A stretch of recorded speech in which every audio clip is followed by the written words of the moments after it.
What's up, everybody? Corey Gore Christ, your DIEnecology Podcast. I'm here with a very special guest today. We have uh, Acolyte uh, of the Foul Ones, right? Is that you go by that still?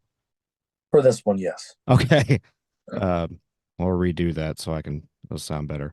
Uh, what's up, everybody? Corey Gore Christ, your DIEnecology Podcast. We have a very special guest today. We have the Acolyte of the Foul Ones of Altar of Gore. Very excited to have you, man. How you doing? Doing well, thanks. How are you? And we're going to talk about Litanies of the Unceasing Agonies. It's on Nameless Grave Records. Love that label. Love Brandon, by the way, who runs the labels. Good guy.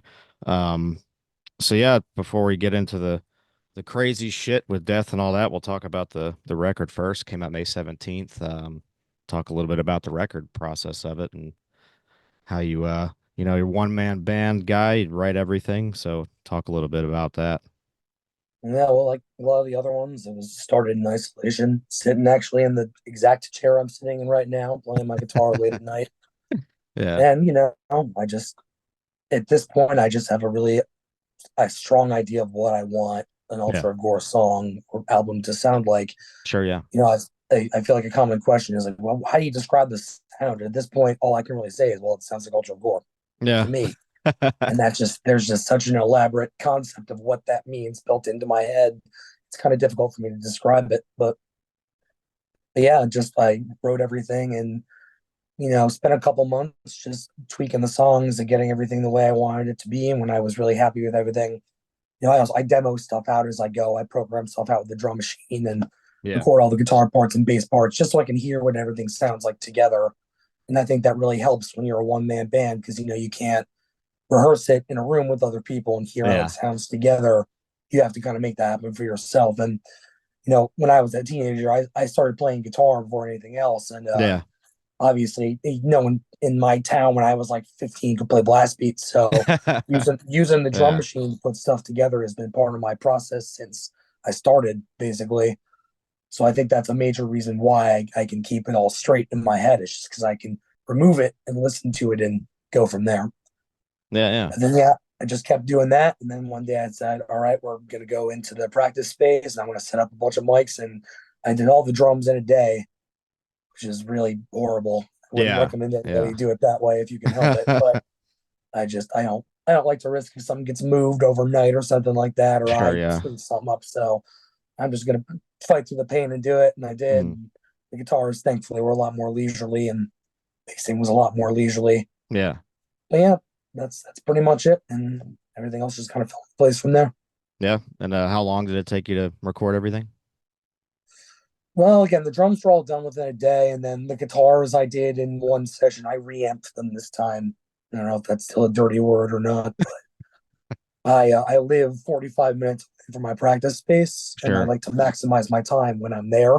Yeah. Yeah. So reamping is really good for that because I can sit here until 3 a.m., whatever, getting Yeah. everything perfect. When I have to get there, it's just done. So I did a couple sessions for that. Bass, same thing. Vocals. So I'd say it probably in all came together over like 2 or 3 months, just spreading everything out. But getting it all mixed took a lot longer just because I was on kind of an erratic schedule with that. Sure. Well, yeah, man. That's intense process, but it sounds, at least enjoyable. You get everything out of your head and you kind of do it your own way and have it all the way, do it yourself is kind of the easier way these days. It's hard to get everybody in one place and just I'm trying to do a one man thing myself and I have other projects, but it's nice to just kind of leisurely do something right at your own pace and Yeah. get it done when you want and know that it's the direction you want it to be. Um, I like to collaborate with people and do stuff like that, but it really is nice to just have your own thing too. So yeah, but Litanies of the Unceasing Agonies. So what does this have a specific theme to the record? Or is this just kind of, you know, Well, uh Altar of Gore, all the lyrics are very conceptual. yeah, It's all kind of revolves around this idea. Put it simply, it's about a cult who practices human sacrifice for divination and for other amazing. things, basically. Yeah. And so the first album was supposed to be kind of a general description of everything and Yeah. what stuff was. And so Litanies of the Unceasing Agonies is supposed to be, it loosely refers to, I guess, to like their holy book, I Yeah. guess you could say. Okay. But it's also like in my mind, it's kind of supposed to be like parables, sort of like lessons that they would Almost teach. like a grimoire almost. Yeah. Yeah, exactly. Something like that. I mean, Cool. again, this is all kind of, I made it very, a point of it from the very beginning to not like, all right, I'm going to invent spooky names for all the gods and like dress up and all this weird stuff. Like, Yeah. I deliberately tried to take a more kind of almost academic viewpoint of it, kind of Yeah. like Yeah. it was somebody who studied it and like wrote it all out afterwards just to explain it. Right. And that's just kind of how I chose to approach it. And Nice. so, but yeah, so this is the second album is just kind of meant to delve more into the mythology, I guess you could say, and delve more into the reasoning behind why this cult does this and what they kind of try to get out of it and Yeah. what happens as a consequence of that. Nice. It's got a little bit of everything in there. If you want to talk about any of it specifically, like lyrically, don't have to necessarily do like a track by track, but just like infinite visions of violence. Let's go over that one. That's a good one. Well, okay. So basically, I mentioned before they will sacrifice people for divination purposes. So Hmm. if you read the lyrics in previous releases, I refer in some places to the vision of blood. Yeah. That refers to the future or foresight that is gained from sacrifice. Hmm. So infinite visions of violence is basically talking about how every time we do this, we see the future, and it's kind of like this idea that like just because it works for us, it is correct, and like, but also at the same time, it's kind of in my head, it's like, well, of course you're going to keep seeing these things happening because you're going to keep killing people to do it. Right. So it's also kind of like how you're tricking yourself, how they trick themselves, Yeah. It's like a and then consequence. also Yeah. it's there's one lyric where it's basically just saying that violence is part of man's nature, Right. at least according to them, and that's why they feel that they're just contributing to that same cycle to get what they want out of it. Right. Never actually explained it out like that before. That's what's all in my head, and I get to explain it Philosophical. Yeah. all the time.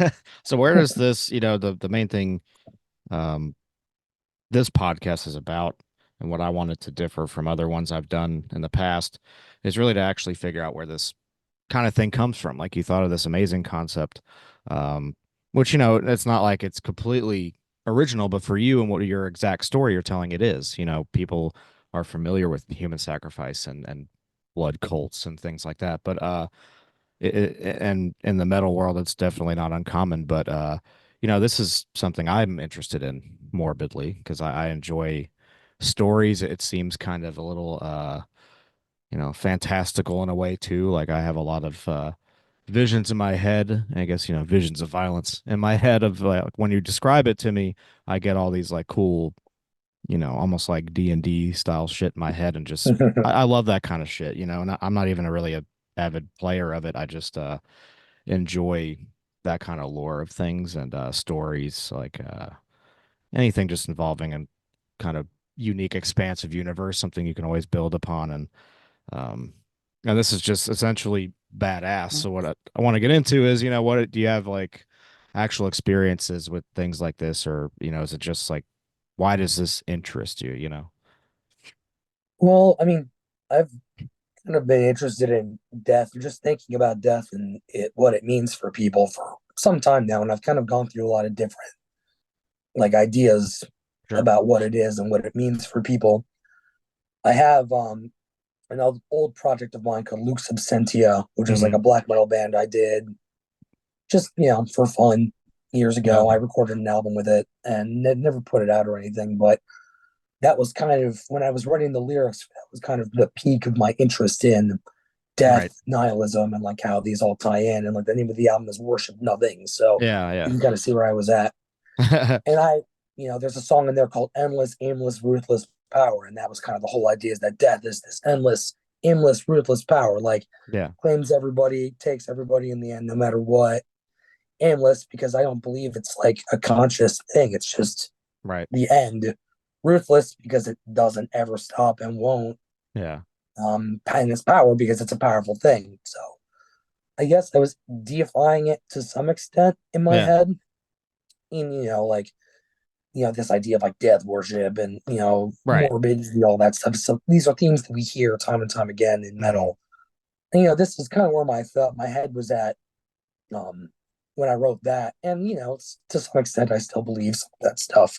Yeah. But I remember when I was in college, I had an interesting conversation with a friend of mine who was actually like a real kind of like hippie, new agey type person. Yeah. And we were discussing something kind of along these lines. And I asked, what do you think about death? Just because, Hmm. she's kind of like one of those like sunny, like yoga doing Yeah. flowers and sunshine, whatever kind of people. Granola, you know. Yeah. Yeah, granola and all that stuff. And, that's fine if that's your deal, like Yeah. whatever. Not personally, but when she was a good friend of mine, so obviously it didn't matter. But what she said to me was more along the lines of like, I described my whole viewpoint. She's like, I see what you're saying, but I look at death more as a change. Oh, kitty. Hello, Kitty. Death, rather than being this end, it's a change, Yeah, from I one agree. state of being to Yeah, another. yeah. Good And way to look I at it. didn't really. It's not that I didn't pay it any mind at the time, but I was like, oh, that's interesting. I never thought of it that way, Yeah. and that just kind of rests in the back of my mind. But after a while, I did start to think, treating death as this final thing is one thing, but if an animal dies out in the woods, look at what happens as a result. All the bugs that grow and feed out of it, and all the mold and mushrooms and everything that makes a meal of it. And that Yeah. kind of made me think, oh, maybe it's not this end, but it's a change and it's transferring from one thing Yeah, to the other. it's a cycle for sure. Mm-hmm. So I guess that was, I don't want to call it a turning point because it wasn't really that dramatic, but I guess I kind of chilled out a little bit Yeah. and kind of started to take the idea, it's not this big, like, scary God. Because even I said, it's aimless, it's not like this, it's not the Grim Reaper is sitting on his throne somewhere. It's like, all right, you're next. Fuck you. Taking a, Yeah. like, it's not, I don't believe that there's anything like really godlike about it, except for the fact that it affects everything. Yeah. But I kind of just have come to think that, you know, it is an inevitability, but if you really want to worship death, I think the best thing to do is just do your thing until it nabs you, you Yeah. know? I don't want Yeah. to be like live your life to the fullest and like just, do all your dreams or whatever. But like, Yeah. I really think that death's gonna take everyone no matter what. We have no real say Yeah. in when it takes us. Sorry, my lights. Oh, you're good. Um, and yeah, we have no say in when it's gonna take us. We have no say in how it's really gonna take us. Try as we might. Yeah. So I feel like the best thing to do is just live your damn life and try and carve something cool or whatever out of it that you want. And when you finally do die, you can die knowing that you did whatever you wanted. Yeah, damn right. It's a good way to put it. I always say, here for a good time, not a long time, because Yes. Oh, I'm 100% with you, man. yeah, you just every day I try to keep it positive and, we've all uh go through a bunch of bullshit all the time. Mm-hmm. The life never fails to throw things at you every day, but you just have to Oh, yeah. find ways to appreciate it. And I think that embracing death itself and kind of uh, turning into an art form, like I tell a lot of guests, it's very positive to do that instead of being afraid of it. It's like, I don't know why. For me, I've always been fascinated by it. I watched horror movies when I was very little and got into metal when I was pretty young too. And so it was all just, it's always just been weird to me to be like, this is badass, but like it's better than being afraid of it, I guess. I guess it's more of a, a weird defense mechanism, but in a way it's also just, it's how I view it. It's the perspective that we share as metal fans and whatnot that and metal artists that we can turn this into just uh an art form and make it sound cool and like fun and exciting and interesting to read about and to perform. So yeah, every time I do an interview, I've been podcasting for years. It's just fascinating how this is like a topic, you can Oh, yeah. talk And about it makes openly. sense too, because one of the things that I think best about metal is it gives us this kind of platform in this space to engage with these really kind of dark and heavy themes Yeah. that, otherwise people think, you don't want to talk about it, shoving it under the rug or whatever. Right. But, I don't remember where I read it. For every beautiful flower, there's at least like a couple dead things in the ground. Yeah, it's true. And, it's not a bad thing to acknowledge these things and probably healthier. Yeah. And I think a lot of people would rather be, they'd rather escape reality and just kind of not think about those things. And that's a good Mhm. thing. But honestly, to embrace these things and to be involved in things like metal stuff like that, I think it's a perfect form of escapism while also, you know, um, talking about it, but not in a way where it's like, this is scary. I don't want to do this. It's just fun. Mhm. People can beat the shit out of each other to it and headbang to Mhm. it and ruin their neck in 20 years. And, you know, uh, it's a crazy thing, but I it's actually just thought of an anecdote too that you might enjoy. okay. Just to talk about how effective this can be for, fostering a positive perspective on these things. Yeah. Ironically enough, it wasn't until a couple of years ago where I actually, in some form, came close to maybe getting hurt, if not killed. Oh, yeah. My buddy is a farmer, Hmm. and he had a farm stand on his property where I'd go to pick up, we had a CSA share, Yeah. where you pay up front and you get vegetables every month because, Sure. Yeah. it's like 5 minutes away from my house. Really nice deal. Good friend of Yeah. mine, Yeah. too. So we were sitting in the farm stand. It was like a garage on the property. And this person drove up in like it was like SUV pickup trucks, like the size of an SUV, Yeah. but it has the bed in the back. Hmm. And they were driving up, and they weren't going that fast. They were going. And I remember sitting there thinking, like, like, why is that thing still moving? And then a Yeah. very big crunch and blackout. And the next thing I know, I'm on the ground outside of the farm stand. Got a big cut on my arm. It was bleeding pretty bad. Holy And shit. this kid had driven the truck into the building that me and my friends were in. Damn. Yeah, which was pretty fucking crazy, especially Yeah. because moments before we're gazing out onto the field where all the vegetables are grown. Yeah. Beautiful summer day, nice as can be. And all of a sudden, crunch. And, I was off to the side, and I Ooh. have no idea how Yeah. I got out. Honestly, I don't remember. I Yeah. remember seeing it coming, hearing the crunch, and then next thing I'm on the ground outside, bleeding on my arm.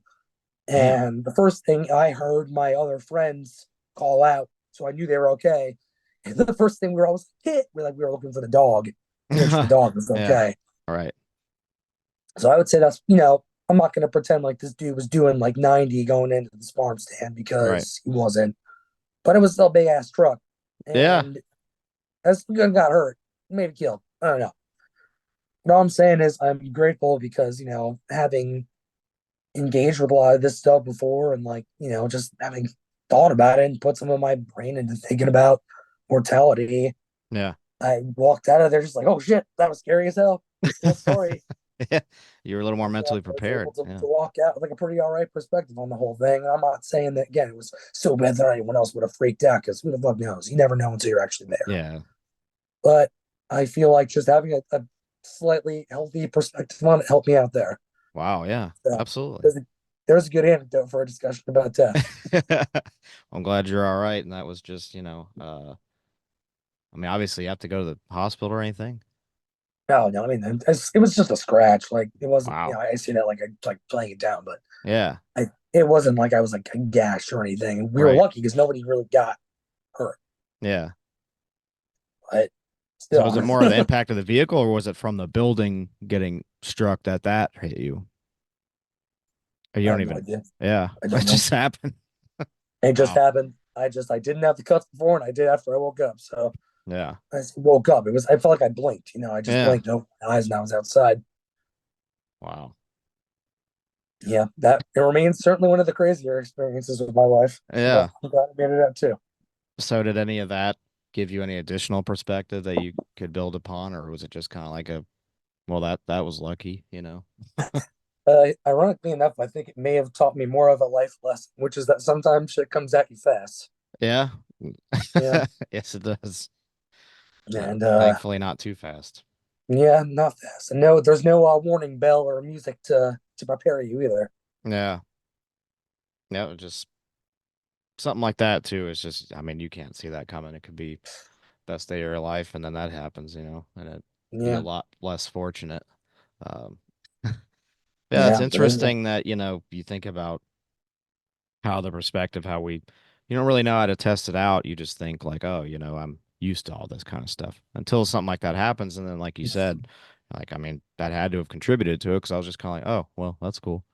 No trauma here from this one. Um, we've been through that kind of shit. I think, a good way to overcome trauma definitely is to have some kind of a platform because, therapy is one thing, but it's nice to have a way to talk about it outside of that, like professionally. And I think, it's good to have friends to relate to, but even then, like, you have to have something to channel it more and to maybe inspire others to do the same thing. So it's good to have metal around, and it's just interesting when I try to see it from another's perspective. Most of the time they don't even know, like, past Metallica, what the fuck metal is. So it gets a little crazy when you're like, yeah, I'm interviewing Altar of Gore today. And they're like, huh? You yeah. So their imagination is just going all over the place. Like, yeah, you're gonna talk to a serial killer in a prison. Okay. It's like, no, he's just chilling in his house, just talking about, you know, like Now, if I cults, had really blood thought this cults. through, I would have strapped myself to a handcart like Anthony Hopkins and Yeah. Hannibal or whatever it Yeah, was. yeah, yeah. Really would have sold the whole thing. Like, hello, But Clarice. Yeah. yeah. Well, I'm home. I'm home alone. Unfortunately, I couldn't make that work. I'm sitting here all day, weird, strapped in.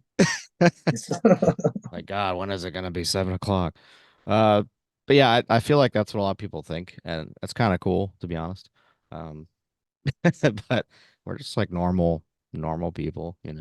Well, Uh, it's that's why it's funny to me when I hear a lot. Not to like seem like to change the subject, but when a lot of people talk about it's like, oh, you shouldn't gatekeep metal and you can't do yeah, this, you can't do that. I'm just like, metal gatekeeps itself. Like, it's the most gatekeeping music there is. yeah. Well, it's not even that. It's just it's there for anyone to enjoy. Yes, but Yeah, there's like a to put it in today's whatever, you got to pass the vibe check. yeah, You got to be like, I can yeah, tolerate, like, all right, yep, this guy's singing about the devil, like massacring a field full of angels and like showing a very cross up Jesus' ass. Like, yeah, if you can pass that, yeah, you're good. yep. It's fine. And there's so But many like subgenres and all this kind of shit. I mean, you can find a place anywhere in it. Like, there really is for everybody if you know, yeah, pick one, pick a genre, pick a yeah. subgenre. And if That's what I'm saying. It's there for anyone to get into, but it's not for everyone. Just because no, it's not going to appeal to everyone. yeah, and that's okay. It's always been that way. Yeah, Even in the early '80s with all those bands like Venom and Celtic Frost, and they were there to fucking piss people off and to shock people and to make a difference and just to talk about Satan and shit. So like, people loved it. A lot of people didn't. And yeah. we can Well, still it's funny talk to about it. think too. You know, Well, it's like, funny to think back then too. How revolutionary it was for Venom to have the Baphomet on the album cover. yeah, It's tame by today's standards. right. You're looking at any gore grind record that's like Baby Time, like in context. Yeah. that was pretty scary. So you have, like, bands like Regurgitate, Mortal Decay, and Lividity. I mean, look at their album covers. You're just like, damn, when did this? Yeah, When did we get to this? We're not even there now. Like, it was just you don't really see it a lot anymore. But it's pretty. There's some intense shit, and to describe that stuff to people, I'm like, I don't know. People just like being fucking over the top, gross, and I don't know where the rest of it comes from, and a lot of horror people. It usually involves killing, brutalizing young women. That happens. I'm not for that in real life, but it's part of the uh yeah. the death metal scenes. At least not now. I don't think as much. I think that's kind of died off.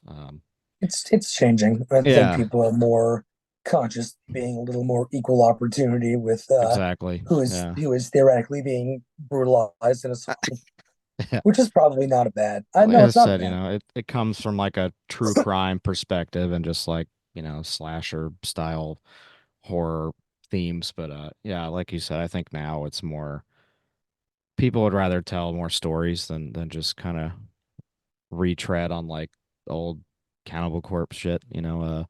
which I love. Don't get me wrong, it's fun, but it's a little cheesy at this point, but Yeah, I I think it's definitely good that it's dying off. I mean, again, if yeah, anything, you want to get back to what we were talking about before about death being this kind of egalitarian force.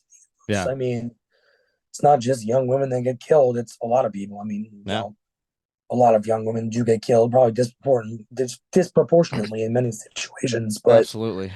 that's a different conversation, obviously. Yeah, But but so yeah, I think it's probably better that we're moving maybe away from that and maybe towards a little bit more equal opportunity yeah. theoretical murder or Also, I think whatever. more and more women are liking death metal and just the genre. Not that they haven't before, but I think it's definitely increased, and that's probably part of it because it's like, if they're showing women getting brutalized on album covers the whole time, kind of don't seem like it's for me. And then, they Yeah, clean it up a little bit, which, like I said, I'm all for whatever form of expression you want to do, but I think it does help to kind of add a little more flavor to the genre than just you know, another Friday 13th sequel, if you will. You know what I mean? yeah, Give us something new or at least fresh take, like yeah. you know, like We've Altar of done that. Gore. We've done that. We can do something else now. Yeah, talk about blood cults and their rituals and their Oh yeah, consequences for their actions. That's cool as shit. It's 100% can assure you that the guys in this theoretical cult will kill anybody. They're just down to do it. They're all about it. it's all about perspective. And but yeah, dude. Well, they get they get a lot out of it too. But Yeah, right. anyway. A lot of power. But yeah, anything else going on? You have any shows coming up? I know you got announced Maryland Death Fest next year. That's awesome. Uh, That's the next big one for Altar of Gore, which I am insanely excited about, especially yeah, considering the next round of bands they just announced. yeah, Wormed is going to be there. yeah. I can't believe it. I love that band so much. I No, can't wait I to think mosh in the 13th dimension and yeah, see a space worm open up over the pit or something. It's yeah, going to be incredible.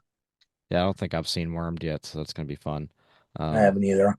yeah. But yeah, aside from that, the only other show I'm playing this year is Siege Columns playing Mass Destruction Fest in Atlanta Oh fuck yeah, in November, which I'm looking forward to. nice.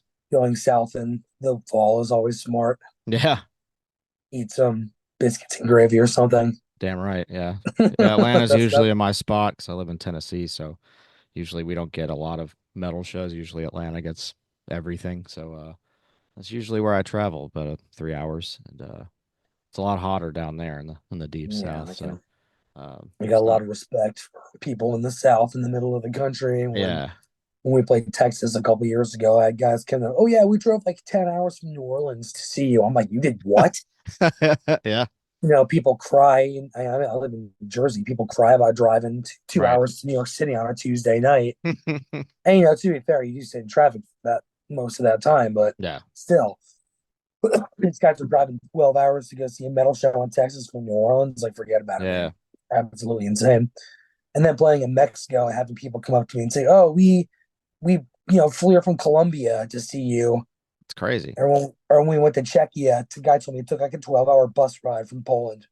Damn. It's crazy, man. I'll never complain about driving Yeah. to a show ever again. Oh yeah. I remember I drove to Atlanta to see like Behemoth, and I think it was Black Dahlia Murder. It was the Decibel tour. I think it was the first one they did. And I was talking to Ryan of Behemoth, and I was like, yeah, I drove from Knoxville to see you guys. And he's like, oh, we came from Poland. I was like, yeah, I know. It's like I wasn't trying to Oh, say it was a huge trek. It was 3 hours. To just let you know where I'm from. He's like, oh yeah, we came from Poland. I was like, yeah. I wonder how many times he's used that bit. Probably a bunch. He's hilarious. So that's fucking funny. Um, but yeah, Maryland's usually my big thing each year. I fly out there. So usually I drive. But this year I flew this past year, so couldn't really This find anyone to go with in town to drive down. So I just went. And yeah, it's a hell of a time if you've never been.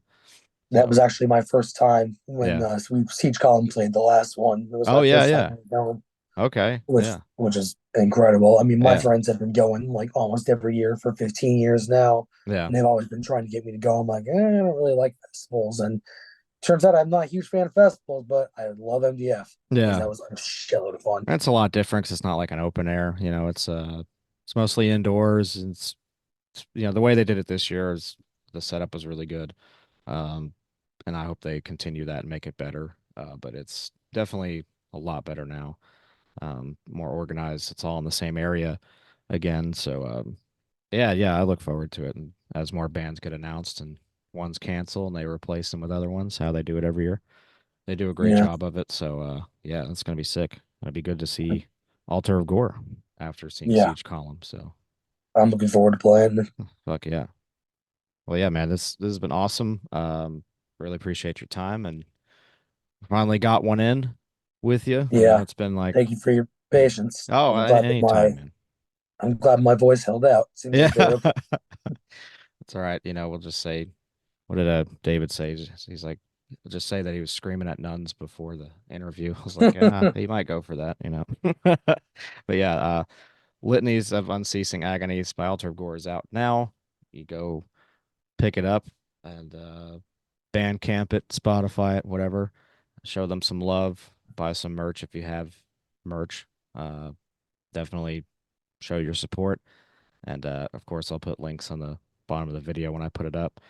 So you have all the links you need for everything. So you guys get your shit out there. And yeah, I know that we don't live in the best time for uh having expendable cash, but all the more reason to help bands out and to so they can keep on making music. So, but yeah, man, I really appreciate your time and your patience with me as well. And hopefully you get back to at least 98% here soon. And you know, anytime you want to come on, I'm down, man. Whenever you got something else, you know, that'd be sick. I had a lot of fun. Yeah. Hey, if anybody wants something together, shoot me an email. We'll talk about Hell yeah, dude. Well, yeah, I really appreciate your time.